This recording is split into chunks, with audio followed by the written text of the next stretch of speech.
Okay, this is one of the decorations for the fireplace, and the way we did this was take a square of satin, and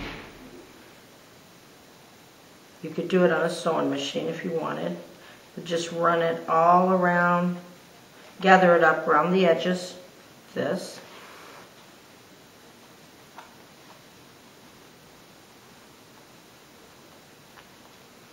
When I get to the corner, I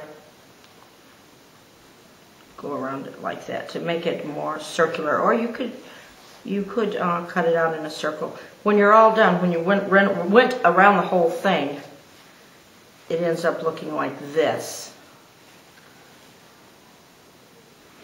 Okay, then what you do is wherever there's folds that you like, you come up under and sew those to hold them.